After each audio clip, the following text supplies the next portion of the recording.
The Galactic Council watched the new planet. The planet was called Earth. The people were called humans. The aliens saw humans for the first time. Humans smiled a lot. They laughed. They helped each other. The Galactic Council was happy. They thought humans were peaceful. They were gentle. They were perfect. The Council sent a ship to Earth. The ship was small. It was quiet. It landed in a green field. Humans saw the ship.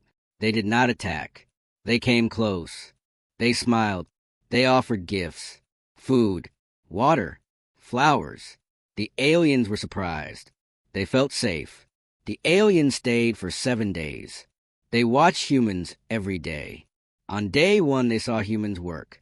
On day 2, they saw humans play. On day 3, they saw humans create art. On day 4, they saw humans teach children. On day 5, they saw humans heal the sick. On day 6, they saw humans build homes. Every day, the aliens sent reports to the council. The reports said humans are good. Humans are kind. But on day 7, the aliens saw something new. The aliens saw humans gather in a big field. They wore the same clothes. They moved in lines. They shouted words together. The aliens thought it was a dance, a ritual, a celebration. They moved their ship closer to watch. Then the humans split into 2 groups. They faced each other. A loud sound rang out. A bang. The humans began to run. They ran at each other. They fought. They pushed. They wrestled. But they were laughing. They were still smiling. The alien observer recorded everything.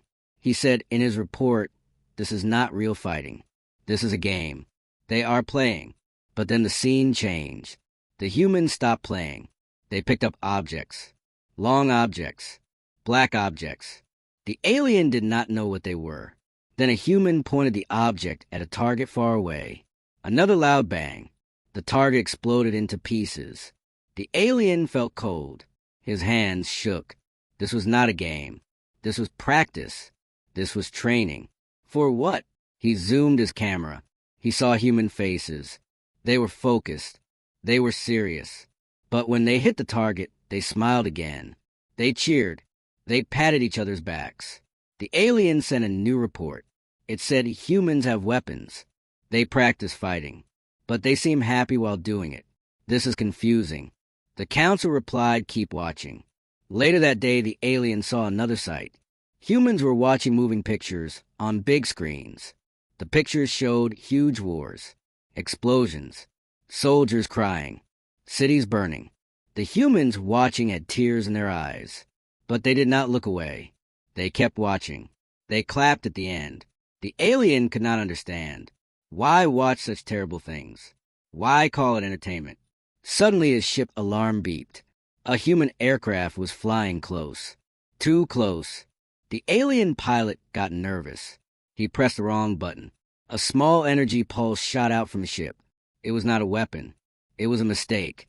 But the pulse hit the human aircraft wing. The aircraft shook. It started to fall toward the ground. The alien felt panic. He had broken the rule. Do not interact. Do not harm. Now, he had hurt them.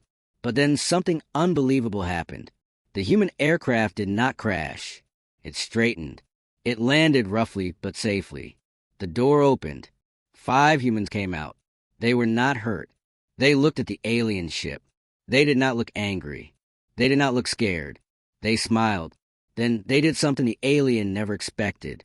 They ran towards his ship. Not away. Towards. The alien pilot trembled. He wanted to fly away. But his ship engine was slow to start. The humans reached the ship. They touched the metal. They knocked on it. One human looked straight into the camera. He waved. He was still smiling. Then the humans spoke. The alien's translator device worked. The human said, "Hello in there. You need help." The alien was shocked. Help, after he shot them down. Before he could react, more human vehicles arrived. Big vehicles. More humans came out. They carried tools. They carried equipment. They surrounded the ship. The alien thought this is the end. They will capture me. But the humans did not break in. They did not attack. They started to fix his ship. They fixed the wing of their own aircraft too. They worked together. Quickly. Efficiently. like they had done this 1,000 times. In 1 hour, everything was fixed. The human leader stepped forward. He looked at the hidden camera. He said, "Your ship is safe to fly. You can go. No hard feelings." Then he smiled again. A warm smile, a friendly smile. But his eyes were different. His eyes were sharp. They were watching. They were analyzing. They were not afraid. The alien flew away. His heart was beating fast. He sent his final report of the day. It was only one sentence. Report day 7. Humans are not what they seem. They smile in peace. They smile in war. And they smile when they have the upper hand. What are they planning? Kreen was the best spy of the Galactic Council. He could change his skin color. He could speak any language. He could look like any species. For this mission, he changed to look human. He wore human clothes. He walked like a human. He practiced smiling like a human. His mission was simple. Join the human military. Learn how they think. Learn why they fight. Then report back. He went to a human recruitment office. He gave a false name. John Kreen. The human officer was friendly. He asked questions. Kreen answered perfectly. He passed the tests. He was strong. He was smart. The officer smiled. He said, "Welcome to the Army." Kreen's training began. It was harder than he expected. The humans woke up before sunrise. They ran for miles. They lifted heavy weights. They crawled in mud. They did it all with shouts, with energy, sometimes with smiles. Kreen did everything. He never complained. He watched the other humans, young men and women.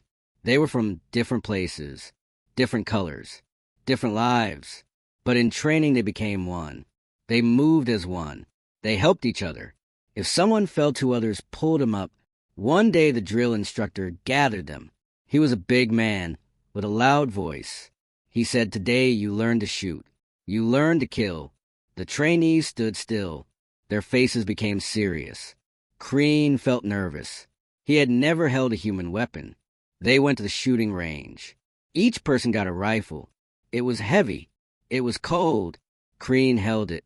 He remembered the alien report. Humans smile when they shoot. The instructor showed them how to aim, how to breathe, how to pull the trigger. Then he said fire. Bang, bang, bang, bang. The sound were loud. The guns kicked back. Kreen's shoulder hurt. He looked at the targets. He hit the center. He was a good shot. The instructor nodded at him. Kreen looked at the humans next to him. Their faces were focused, intense. But when they hit the target, their eyes lit up. They smiled. Not a happy smile. A smile of satisfaction, of pride. Kreen did not smile.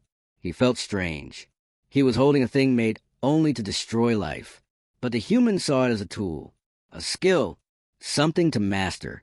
Days passed. Weeks passed. The training got harder. They practiced fighting at night. They practiced with grenades. They practiced hand-to-hand combat. Kreen saw humans get hurt, bruises, cuts, once a broken arm. But they never quit. They bandaged their wounds and continued. One evening, Kreen sat with his unit. They ate together. They talked. A young man named Carlos looked at Kreen. He said, "You are very quiet, John. You never talk about home." Kreen had prepared a story. He said, "My home is far away. There is no war there. We are peaceful." Carlos laughed. He said, "Peaceful is boring.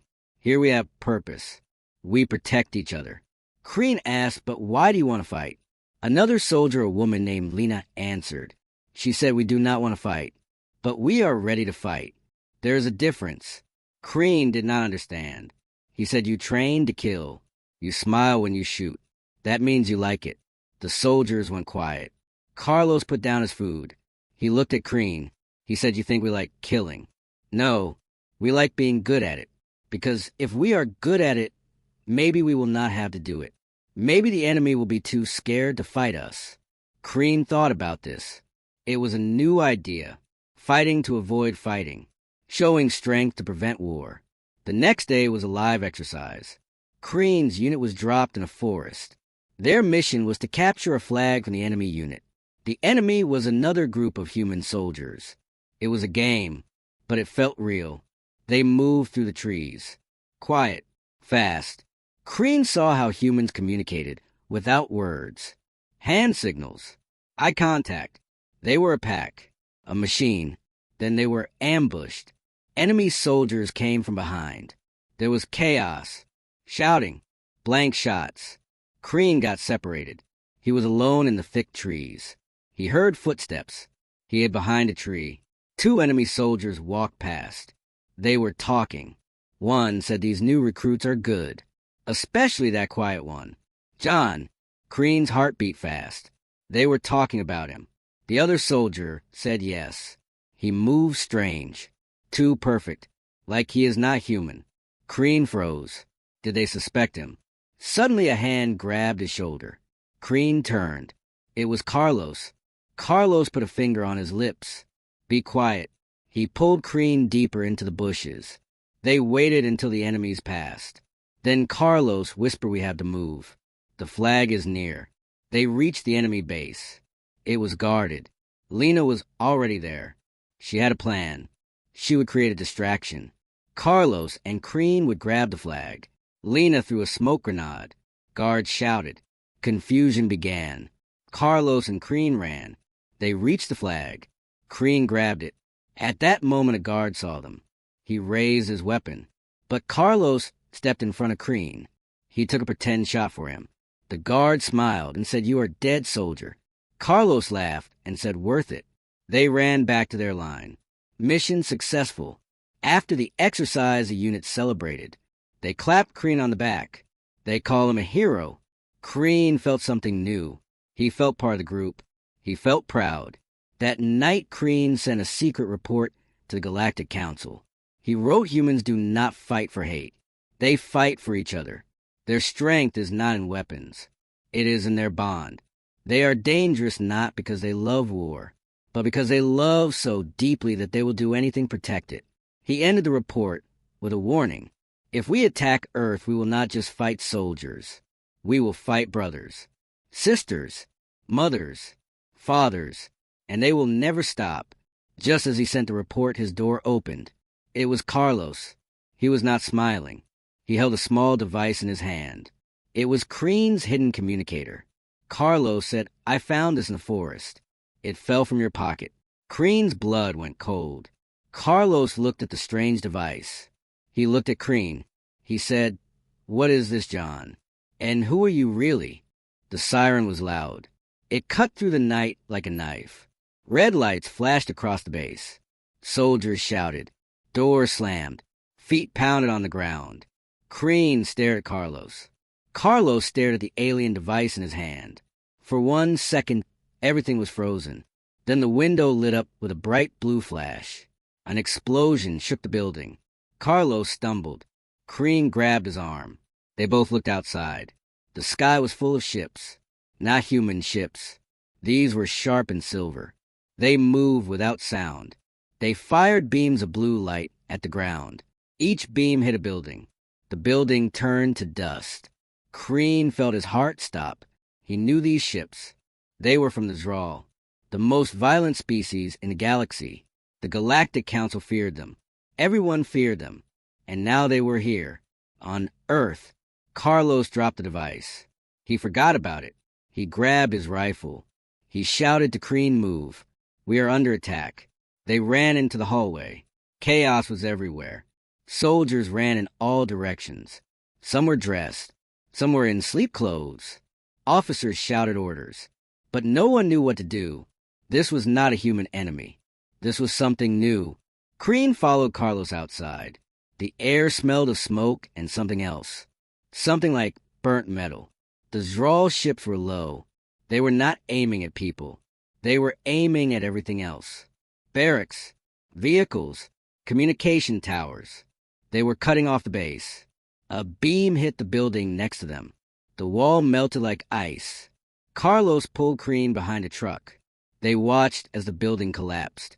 We need to get to the command center, Carlos said. His voice was calm, but his hands were shaking. They moved from cover to cover. Kreen saw human soldiers fighting back. They shot their rifles at the ships. The bullets did nothing. They bounced off like rain. A soldier launched a rocket. It hit a ship. The ship glowed but did not fall. Kreen knew why. Zral's ships had strong shields. Human weapons were too weak, too primitive. Then he saw something that surprised him. The humans did not run. They did not hide. They formed groups. They set up heavy weapons. They shared ammunition. They helped the wounded. Even as the sky fell, they worked as one. A Zral ship landed in the middle of the field. A door opened. Tall creatures stepped out. They were thin, gray skin, 4 arms. Each arm held a weapon. They moved toward the humans. Their weapons glowed green. The humans opened fire. The Zral fired back. Green beams cut through the air. Soldiers fell, but others took their place. Kreen saw a young woman drag a wounded man to safety. Then she picked up his gun and ran back to the fight. Carlos pulled Kreen down. A beam passed over their heads. "We cannot fight them," he said. "We need a plan." Kreen's mind raced. He knew Zral weaknesses. Their shields were strong against bullets, but they were weak against electricity. Human weapons had no electricity, but human vehicles did. He looked at a nearby military jeep. Its engine was running. Kreen had an idea, a dangerous idea. "The command center," he said to Carlos. "Is there a power generator?" Carlos nodded. "Yes, big one. In the basement." "Take me there," Kreen said. They ran again, behind buildings, through smoke. They reached the command center. The door was broken. Inside, soldiers were shouting into radios. Screens showed the attack from every angle. The general saw Carlos. He said, "Soldier report." Carlos said, "Sir, the enemy is immune to our weapons. We need another way." The general's face was hard. He said, "We are trying everything." Then Kreen stepped forward. He spoke in a clear voice. "Sir, I know how to stop them." Everyone looked at him. The general frowned. "Who are you?" Carlos spoke quickly. "He is with me, sir. He has a plan." Kreen said their ships are weak to electric shock. A high-voltage pulse will drop their shields. Then normal weapons can hurt them. The general stared. "How do you know this?" Kreen paused. He could not tell the truth. He said, "I studied their technology. In college, it was my thesis." It was a weak lie, but the general had no choice. He said, "What do you need?" "The generator," Kreen said, "and all the cables you have." The general gave the order. Soldiers ran to the basement. They brought thick cables. They connected them to the big generator. Kreen worked fast. His hands knew what to do. He had seen Zral technology before. Carlos watched him. His eyes were narrow. He knew something was wrong, but he did not speak. Kreen connected the cables to a metal pole. He made a large hook. He said, "We need to get this close to a ship. On the ground, the pulse will spread. It will hit many ships at once." Carlos said, "I will do it." "No," Kreen said. "It is my plan. I will do it." Carlos shook his head. "You are not even a real soldier." "But I am the only one who knows how it works," Kreen said. The general looked at both of them. He said, "Take a team. Go now." Kreen and Carlos took 3 other soldiers. They carried the heavy cable. They moved toward the landed Zral ship. The fight was still raging. Beams and bullets flew over their heads. They reached the low wall. The Zral ship was 50 meters away. The creatures were outside. They were collecting samples from the ground. They did not see the humans. Kreen hooked the cable to the pole. He said, "When I give the signal, turn on the generator." Carlos looked at him. He said, "How will you get back?" Kreen did not answer. He took a deep breath. Then he ran. He ran straight toward the Zral ship. He held the metal pole high. A Zral saw him. It raised its weapon. Kreen kept running. "Shoot at a soldier," shouted. But Carlos said no. "Wait." Kreen reached the ship. He jammed the metal pole into the ground near the ship's landing leg. Then he turned and ran back. Now he shouted. Carlos signaled the command center. The generator hummed. A powerful pulse of electricity shot through the cable. The metal pole glowed blue. A wave of energy spread out. It hit the Zral ship. The ship's lights flickered. The hum of its engines died. The shields disappeared. The Zral creatures stumbled. They looked confused. The general's voice came on the radio. Fire. Now. Every human soldier fired. Bullets finally hit the ship. The metal cracked. The ship began to smoke. The Zral tried to get back inside, but it was too late. One by one they fell. The other Zral ships in the sky saw what happened. They stopped firing. They moved higher. They were unsure. For a moment there was silence. Only the sound of fire and crying men. Then the humans cheered. They hugged each other. They had won a battle. Kreen walked back to Carlos. He was tired. His clothes were torn, but he was alive. Carlos looked at him. He did not smile. He picked up the alien device from his pocket. He had kept it all this time. "You are not human, are you?" Carlos said softly. Kreen looked at the ground. He shook his head. Carlos took a deep breath. He said, "You saved us today. But I need to know, are you with them?" He pointed at the sky. Kreen looked him in the eyes. He said, "No, I am not with them. I was sent to watch you, to learn about humans. But today I saw the truth. You are worth protecting." Carlos was quiet for a long time. Then he put the device back in his pocket. He said, "The general cannot know. No one can know, or they will lock you up." Kreen felt relief. "Thank you," he said. Carlos nodded. "But you must tell me everything. Tonight." Suddenly a soldier ran up to them. He was out of breath. "Sir," he said to Carlos, "the general wants you. We intercepted a message. From the aliens." Carlos said, "What did it say?" The soldier's face was pale. He said, "It is not for us. It is for him." He pointed at Kreen. The command center was quiet. Only the beep of machines. All eyes were on Kreen. The general stood tall. His face was hard like stone. Carlos stood beside him. His hand was near his gun.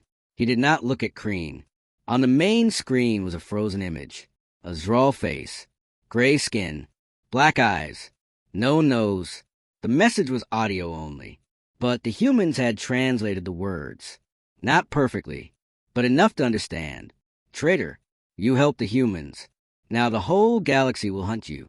The general played again. His voice was cold. He looked at Kreen. "Explain." Kreen's mouth was dry. He could not lie anymore. He looked at Carlos. Carlos gave a small nod. "Tell the truth." Kreen took a deep breath. He spoke slowly. "I am not human. I am from another world. I was sent by the Galactic Council to study humans, to see if you were a threat." The soldiers in the room shifted. Some reached for their weapons. The general raised a hand. "Wait, let him speak." Kreen continued. "The Zral are the real threat. They conquer planets. They destroy life. The Galactic Council is afraid of them, just like you are. When they came here today, they were not just attacking Earth. They were sending a message to the whole galaxy, that they are strong, that no one can stop them." The general crossed his arms. "And why did they call you traitor?" "Because I helped you," Kreen said. "I gave you the way to fight them. In the galaxy, that is a crime. You do not help lower species. You watch. You report. You never interfere." A young soldier spoke from the back. "So we're lower species." Kreen shook his head. "Not to me. Not anymore. I saw you fight. I saw you protect each other. The Zral fight for power. You fight for each other.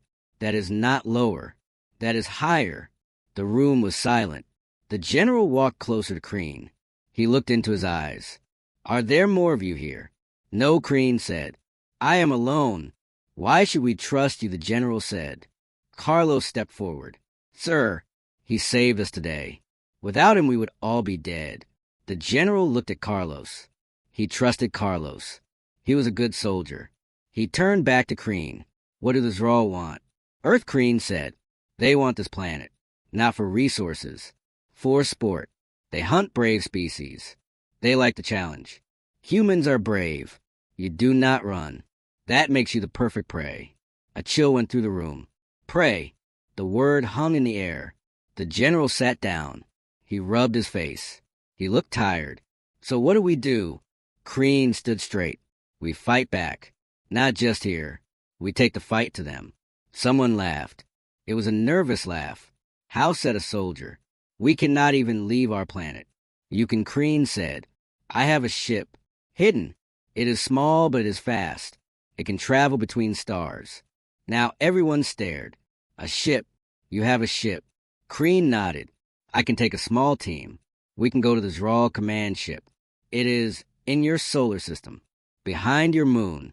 If we destroy it, the other ships will lose direction. They will be confused. You can fight them here. The general thought for a long minute.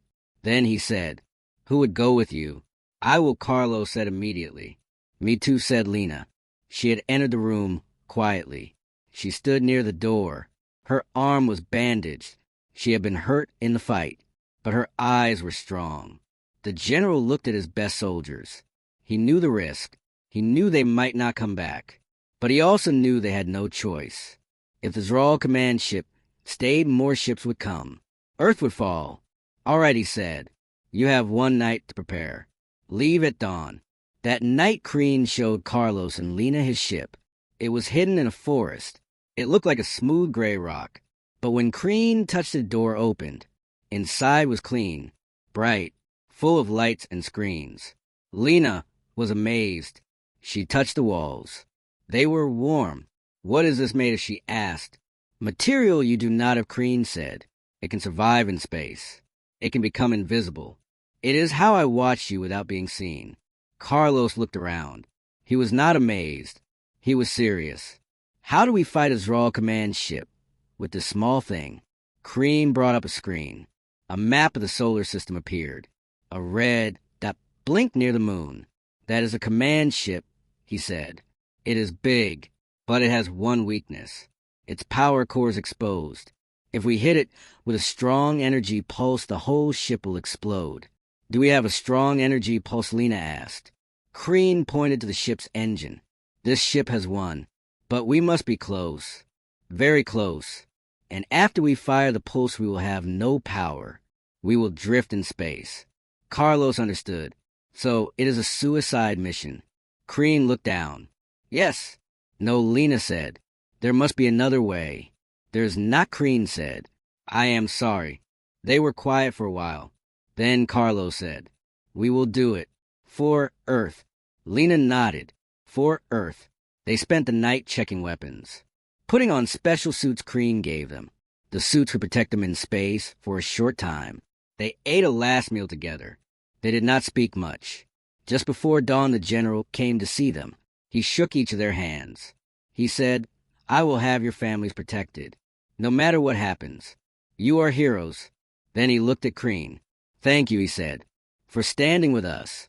Kreen felt a strange warmth in his chest. He had never been thanked before. They entered the ship. The door closed. The ship rose without a sound. It went up through the clouds. Higher and higher. The sky turned black. Stars appeared. Lena looked out the window. She saw Earth below, blue and green and beautiful. She whispered, "I never thought I would see this." Carlos held his gun tight. He was ready. Kreen flew the ship toward the moon. They passed satellites. They passed the International Space Station. The humans inside it did not see them. Soon the moon was large in the window, and there behind it was the Zral command ship. It was huge, like a city in space. It was shaped like a blade, black with red lights. Smaller ships flew around it like bees. Kreen's ship was invisible, but they could not stay invisible forever. The closer they got, the more risk. "We need to go to the backside," Kreen said. "The power core is there." He flew carefully. They passed near a Zral fighter. It was so close Lena could see the pilot inside, a gray face with black eyes. She held her breath. They reached the back of the ship. There was a round opening. Glowing blue light came from inside. "That is," Kreen said, "the power core. I will fly inside. We will have 60 seconds to fire the pulse. Then we must get out before it explodes." Carlos said, "How do we get out if the ship has no power?" Kreen did not answer. They all knew. Kreen flew into the opening. The inside of the command ship was vast, machines bigger than buildings. And in the center, a bright blue ball of energy, the power core. "Here," Kreen said. He aimed the ship. "Ready?" Suddenly alarms blared. Red lights flashed. They had been detected. A voice spoke in a harsh language. Kreen understood. It set intruders in the core chamber. Destroy them. Draw soldiers appeared on walkways above. They fired green beams. Kreen's ship shook. We are hit. Fire now, Carlos shouted. Kreen pressed a button. A white pulse shot from the ship. It hit the power core. The core flashed bright white. Then it began to crack. Go, go, go, Lena yelled. Kreen turned the ship. He flew toward the opening. But a green beam hit the engine. The ship lost power. They stopped moving.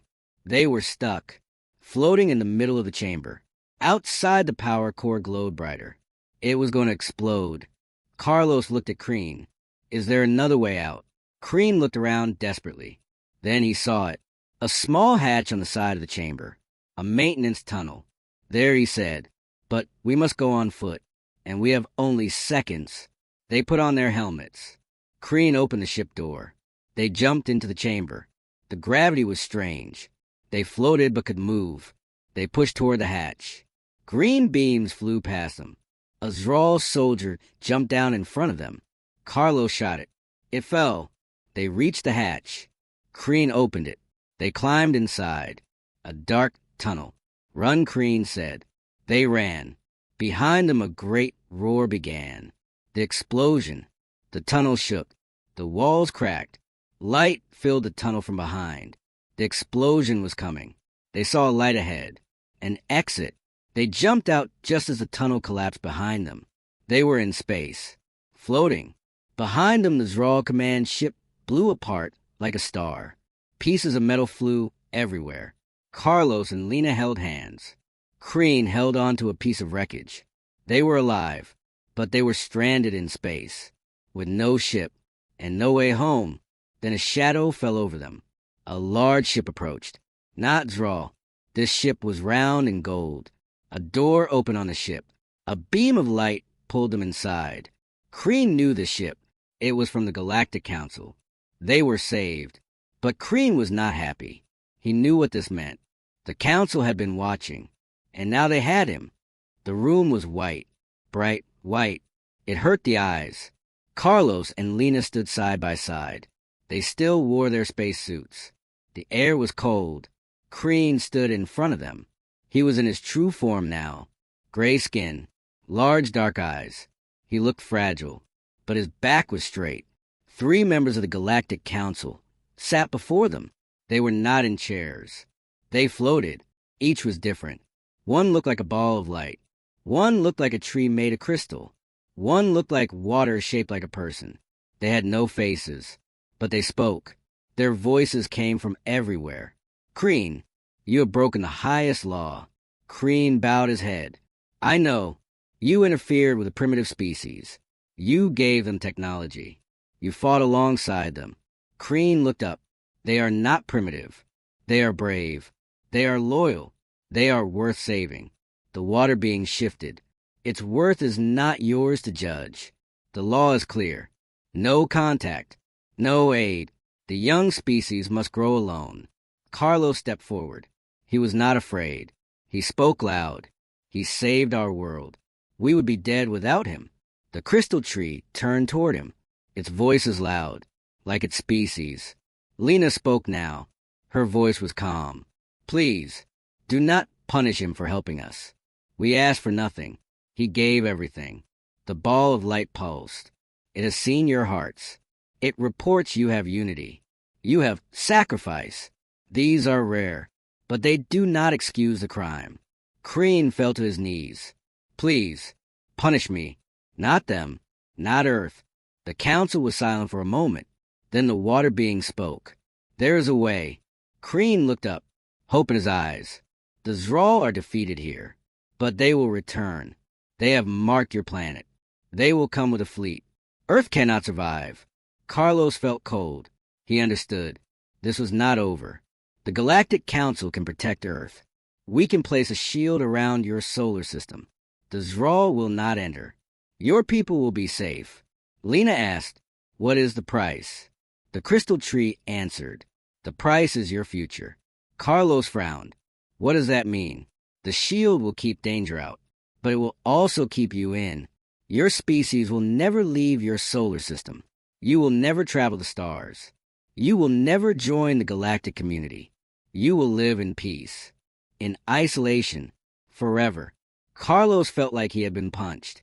Never leave, never explore, never know what is out there. It was a cage, a beautiful safe cage.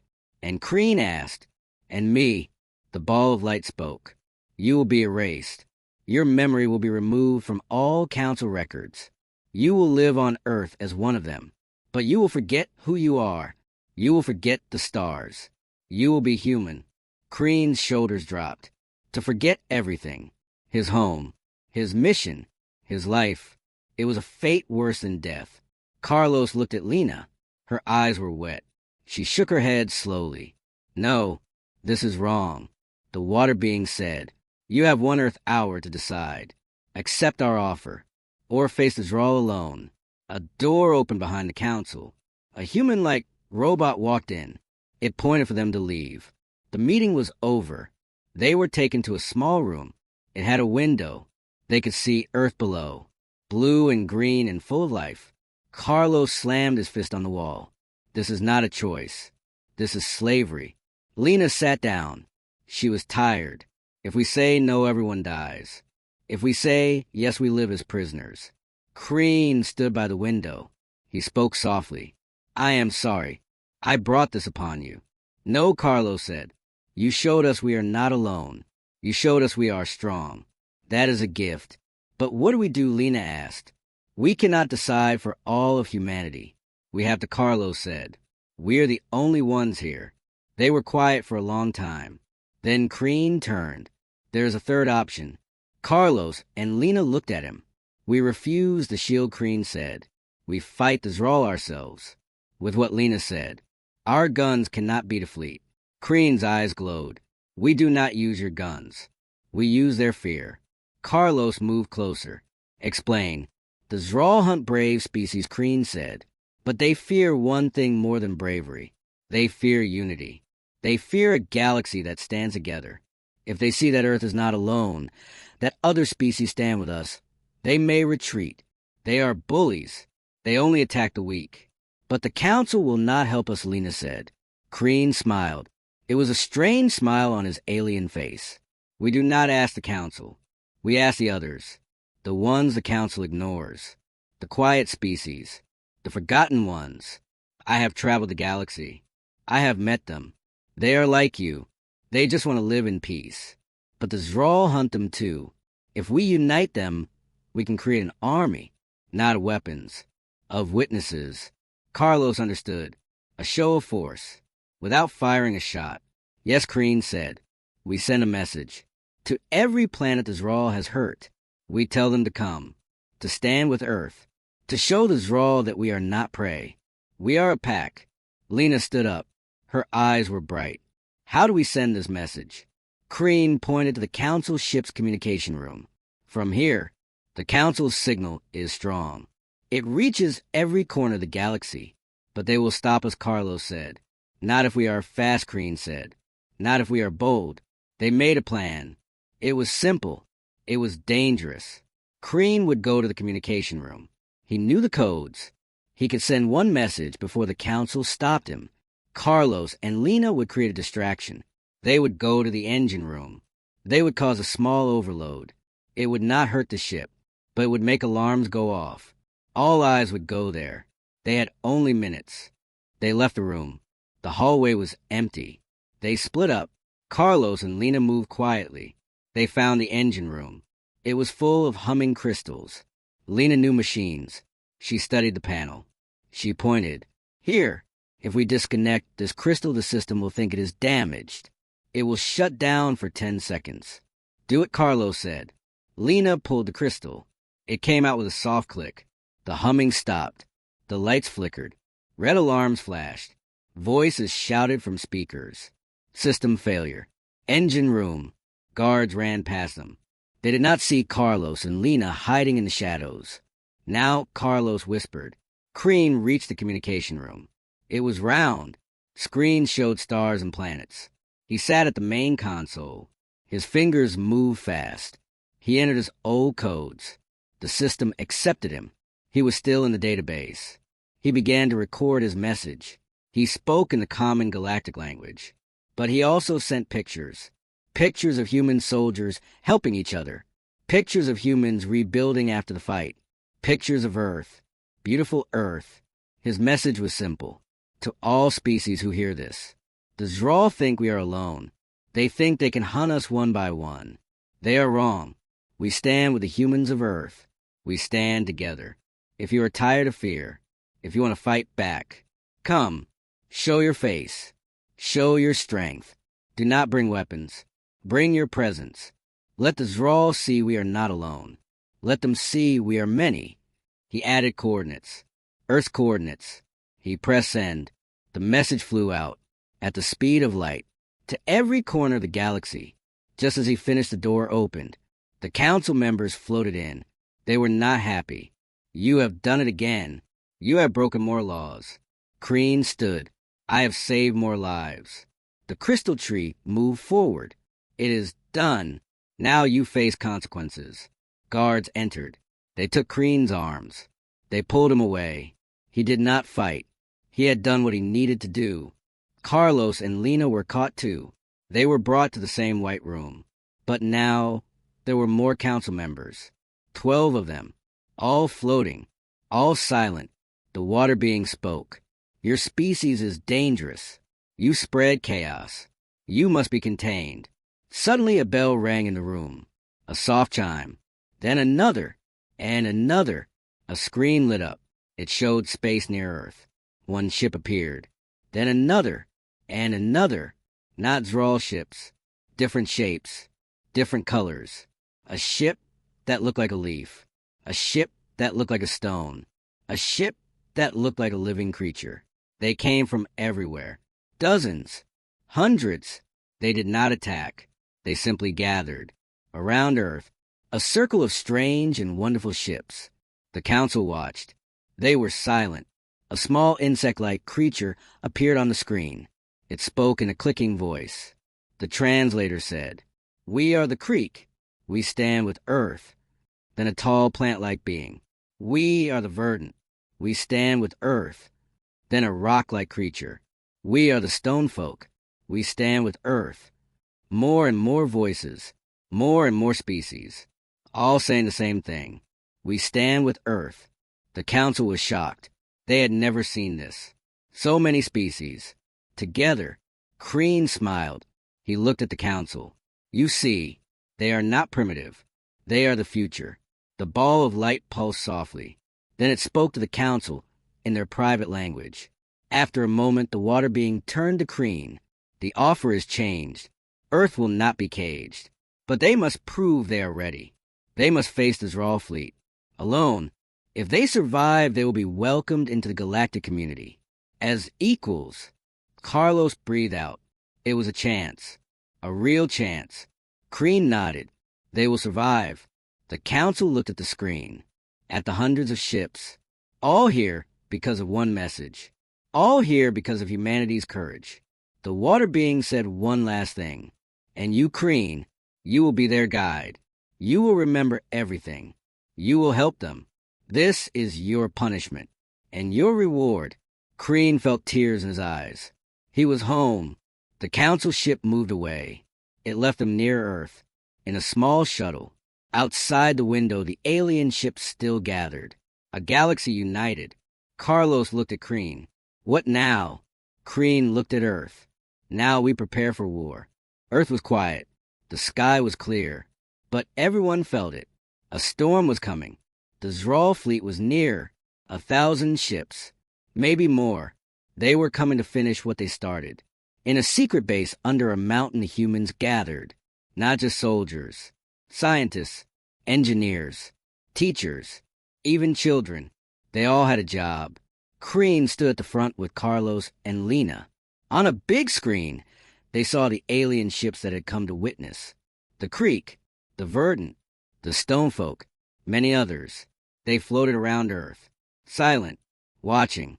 General Harris spoke. His voice was steady. We have 3 days. Then the Zral arrive.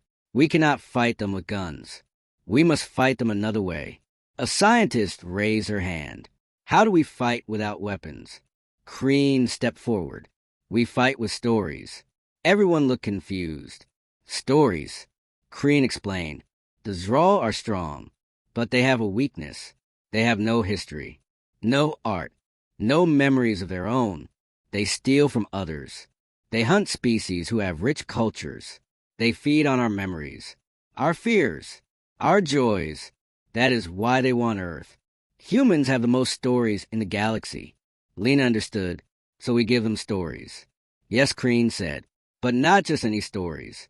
We give them stories of survival, of hope, of getting back up after falling. Every species here has such a story. We will share them. We will broadcast them into space, so loud that the Zral cannot ignore them. Carlos asked, how will that stop them? The verdant leader appeared on screen. Its voice was like leaves rustling. The Zral feel no fear of death, but they feel fear of being forgotten. If they see that our stories will live on, that they cannot erase US, their purpose dies. The plan was set. For 3 days and nights the people of Earth worked. They built giant transmitters, not to send signals, to send feelings, images, memories. Every person was asked to think of one memory, one moment they never wanted to forget. A mother thought of her child's first laugh. A soldier thought of his friend's smile. An old man thought of his wife's hand in his. The alien species helped. The Creeks shared memories of their hatching day. The stone folks shared memories of their first mountain. The verdant shared memories of their first bloom. All these memories were turned into a signal, a song of life. On the 3rd day the Zral fleet arrived. They filled the sky, dark ships like scars on space. They did not attack right away. They waited. They sent a message. Surrender the planet. Surrender the traitor, or be erased. General Harris stood at the main transmitter. He looked at Kreen. Ready? Kreen nodded. Carlos and Lena stood beside the machine, their hands on the switch. Do what the general said. They pushed the switch. From every corner of Earth a wave of energy went out. But it was not weapon energy. It was memory energy. It carried the smell of rain on soil, the sound of a heartbeat, the warmth of a hug, the taste of home food, the color of a sunset. The signal hit the Zral ships. At first nothing happened. Then one Zral ship turned off its weapons. Then another, and another. On the main Zral ship, the leader watched the screens. He saw human memories flashing before his eyes. A child learning to walk. A family eating together. Friends laughing. He saw alien memories too. A creek building its first nest. A verdant feeling the sun. A stone folk carving its name on a mountain. The Zral leader felt something he had never felt. Emptiness. His people had none of this. They had only conquest. Only destruction. No stories to share. No memories to cherish. He saw that even if he destroyed Earth, these stories would live. They were already traveling across the galaxy. They could not be erased. On Earth, everyone watched the screen. The Zral ships were not attacking. They were just floating. Then a new message came from the Zral leader. His voice was different, slower, tired. What is the meaning of this? Kreen answered. He spoke into the transmitter. His voice went to every Zral ship. This is life. This is what you have been trying to destroy. But you cannot destroy it, because it is inside US. It is stronger than you. The Zral leader was silent for a long time. Then he said, we have NO memories. Kreen's voice was soft. Then today you get your first one. The day you chose not to destroy. The day you chose to walk away. That can be your story. Another long silence. The whole galaxy seemed to hold its breath. Then the Zral ships turned around. One by one, they moved away. Slowly at first, then faster. Soon they were gone. The sky was clear again. On Earth there was no loud cheer. There was quiet, then a soft sound, a sigh of relief. Then people hugged. They cried. They smiled. The alien ships around Earth sent a final message. Together their voices said, you have shown US a new way. You have saved yourself by remembering who you are. We will remember this day. We will remember Earth. Then they left too, going back to their homes, carrying the story of Earth with them. Weeks later, things were different. Earth was still Earth, but now there was a new building in every major city, a galactic embassy. Humans were not alone anymore. They were part of something bigger. Cream became the ambassador. He helped humans talk to other species. He taught them about the stars. Carlos and Lena became captains of Earth's first starship, not a warship, an exploration ship. Its mission was to seek new stories, to share Earth's memories, and to bring back memories from others. One evening, Crean stood with Carlos and Lena on a hill. They looked at the stars. They were no longer points of light. They were homes, friends, stories waiting to be heard. Carlos said, "I never thought it would end like this, without a single shot." Lena smiled. It ended with something better. Understanding. Crean looked at them. He felt happy. He had found his place. He was home. The galaxy was big, full of dangers, but also full of wonders. And now humans were part of it, not as warriors, not as prey, but as storytellers, as rememberers, as friends. And somewhere in the dark the Zral traveled. Maybe one day they would learn to make their own memories. Maybe one day they would come back, not to fight, but to listen. But that was a story for another day. The war was over, but the work was just beginning. Earth was different now. People looked at the stars and did not feel fear. They felt curiosity. They felt connection. The Galactic Embassy in New York became a place of wonder. Humans and aliens walked together. They shared food. They shared music. They shared words. Crean was busy every day. He taught human scientists about star maps. He taught diplomats about galactic customs. But at night, he felt a strange sadness. He missed his own home, a planet called Lyra. He had not seen it in many years. He wondered if they remembered him. One morning, a small ship arrived. It was not from any species Earth knew. It was gray and smooth. It landed quietly at the embassy. A door opened. One figure stepped out. It looked like Crean. Same gray skin. Same large dark eyes. But older, wiser. Crean froze when he saw him. It was his teacher, his mentor, the one who sent him on his mission so long ago. His name was Vorin. Vorin walked to Crean. He did not smile, but his eyes were soft. "You have done well, Crean." Crean bowed his head. "I broke the law." "You changed the law," Vorin said. "The Galactic Council has voted. The rule of non-interference is ended, thanks to you." Crean could not believe it. "Why are you here?" Vorin looked at the humans, watching them. He saw their faces. "I am here to give you a choice. You can return to Lyra. You are a hero there now. Or you can stay here, as Earth's guardian." Crean did not need to think. "My home is here now." Vorin nodded. He expected this. "Then I bring you a gift from your home world." He handed Crean a small crystal. It glowed with soft blue light. "It is a memory crystal. It holds the memories of Lyra, of your family, of your childhood, so you will never forget where you came from."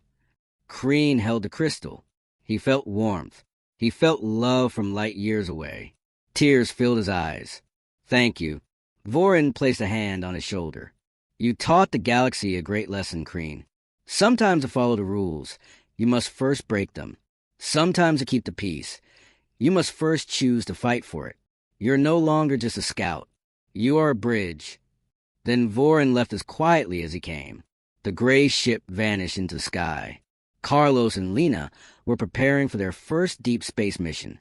Their ship was called the Rememberer.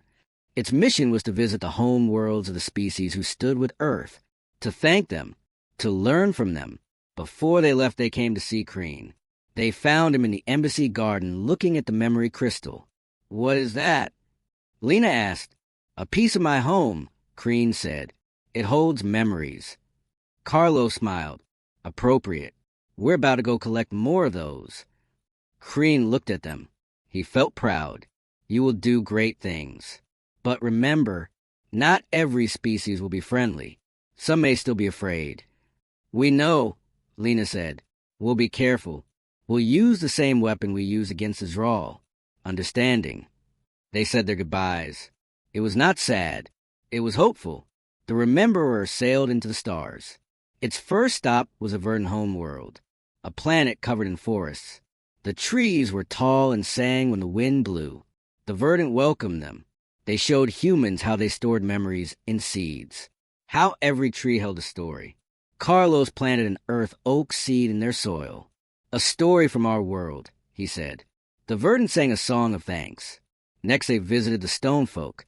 Their world was all mountains and deep caves. The stone folk did not speak with words. They spoke by carving pictures into rock.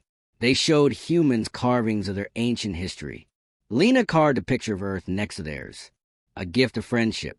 At every planet, they left something from Earth, and they took something back. Not treasures, stories.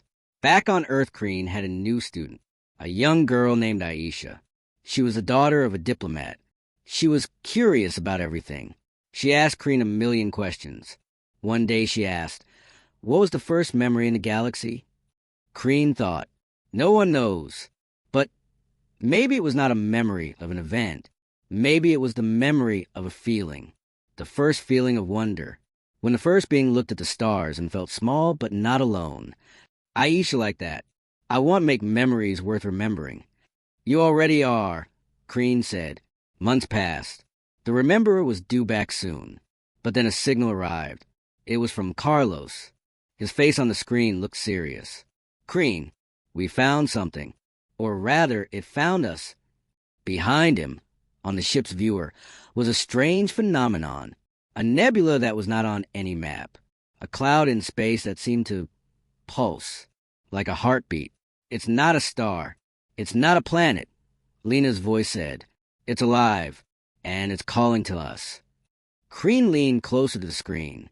"What is it saying?" Carlos played the audio. It was a sound, low and deep, like a hum, but within the hum were words, in every language at once. It said, "I am the first. I am the memory of the galaxy itself. I have slept long. I woke when I felt the great wave of stories. The song of Earth. Come, I have a story to tell you. The oldest story." Kreen felt a shiver. This was bigger than anything before. "Do not go inside yet," Kreen said. "Wait for me." "What are you going to do?"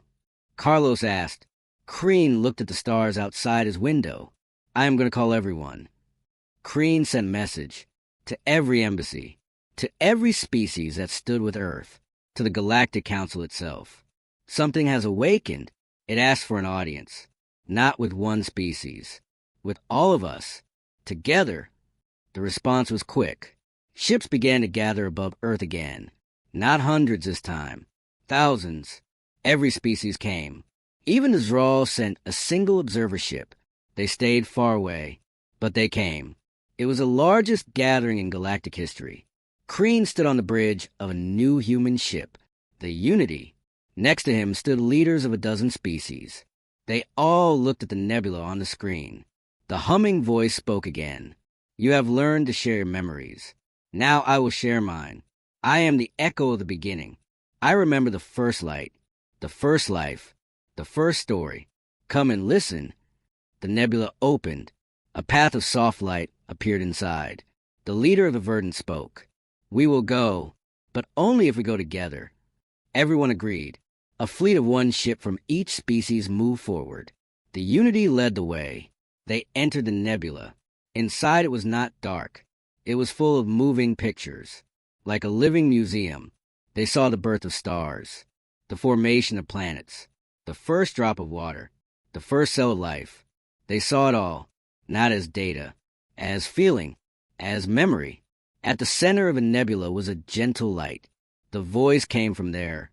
"I have watched over the galaxy since the beginning. I am its keeper. I was waiting for the day when the children of the galaxy would stop fighting long enough to listen to each other. That day has come." The light softened. "You have passed the test. The galaxy is no longer a place of awe and fear. It is a place of family. My work is done." Kreen asked, "What will you do now?" "I will sleep again. But now I will dream of your stories, and my dream will protect you, as long as you remember to remember." The light began to fade. The nebula started to dissolve. One last gift, the voice whispered, for the storytellers of Earth. A beam of light hit the Unity.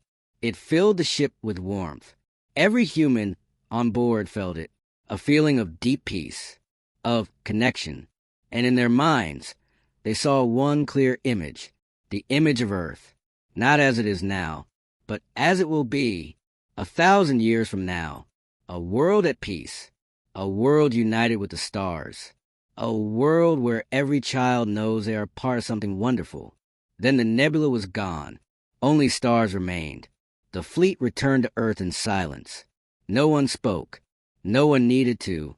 That night, every person on Earth had the same dream, a dream of a bright future. They woke up with hope in their hearts. Crean stood on a balcony looking at the sunrise. Aisha stood beside him. "Was it real?"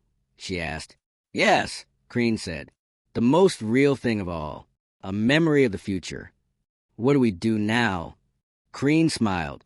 "We live. We make more stories. We remember the past. And we build the future we saw." The galaxy was quiet, but it was not silent. It was humming softly. A hum of 1,000,000,000 stories. 1,000,000,000 memories. And at the center of it all was a small blue planet.